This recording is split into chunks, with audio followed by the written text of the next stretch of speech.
ay itong nangyari kay Sara Duterte, naku ho, ay bakit ho ito ay nagkaganito na? Alright, welcome back to my YouTube channel. I'm Andy's Vlog. Ito na ang matinding sinapit ni Sara Duterte. Hindi na ho nakayanan, tuluyan na ang bumigay ang kanyang pag-iisip. Sa bagay ho, ito ay matagal na hong bumigay. Kaya lang minsan nakaka-recover. Siguro tumutulog kaya nakaka-recover.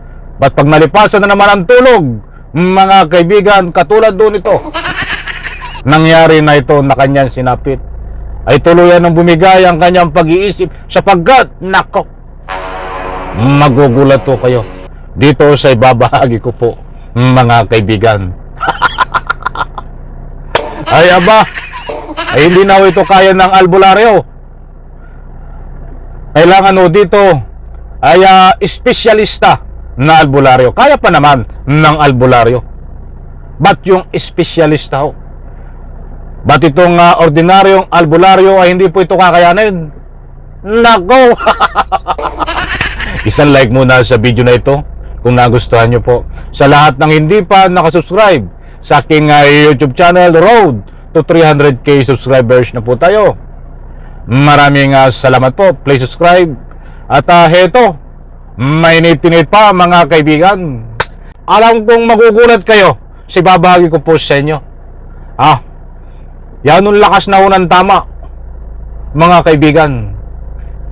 Parami ng tornilyo ho sa kanyang ulo ang nawawala dito ho.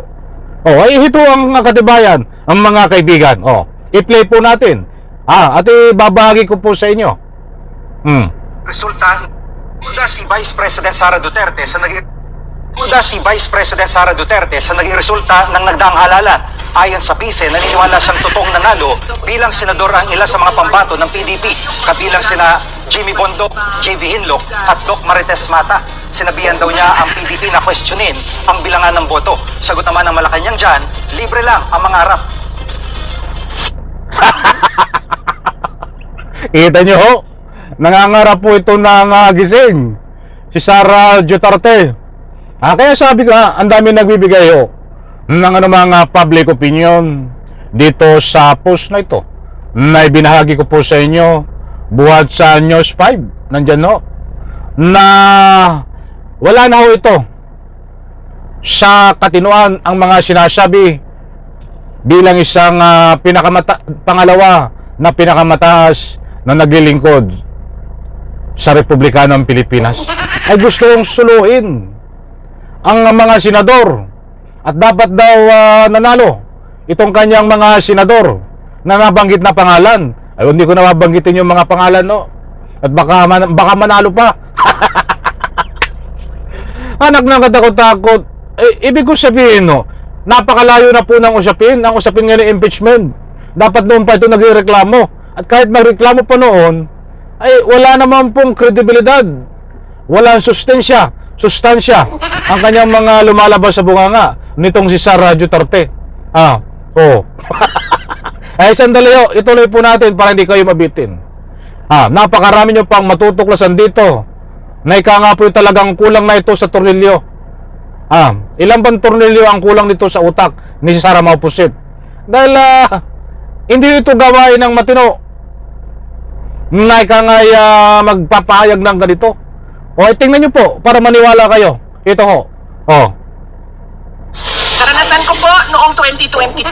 Una ko pong nalaman na baka manalo ako bilang Vice President dahil una pong lumabas ang absentee voting, ang OFW vote. Nakita ko po doon ang panalo ko. Ganon po ang nangyari sa kanila. Panalo po sila sa OFW vote, sa absentee voting. Ang pangarap Diyos ko po, Rode Santissima, Malabirin. Ay kita niyo ho, pinagbabatayan nung siya daw ay nanalo bilang vice presidente. Dahil ang pinagbatayan niya, panalo daw siya noon. Sa ika nga po'y absentee vote, mga OFW. Bakit niya ihahambing itong nakaraang eleksyon. Bakit niya i-compare dito sa pagkapanalo niya? Aba, napakalayo ho ng agwat. Kaya nagagawa niya ho ito dahil nga kulang na sa tornilyo. Malakas na one tama kung ano nang pinagsasabi. Mantakin nyo, gawain ba na isang matinong vice presidente na ika nga po aangkinin ang pagkapanalo ng mga senador na mga katikit niya. Tanggapin mo, irespeto mo. Dahil wala namang ika nga po kredibilidad at wala sustansya ang mga sinasabi mo sa Radyo Torte. Nako, baka tayo kulangin sa oras ito ho. Mga kaibigan, matindi pa ang matutuklasan nyo. Kaya't bibilisan ko na.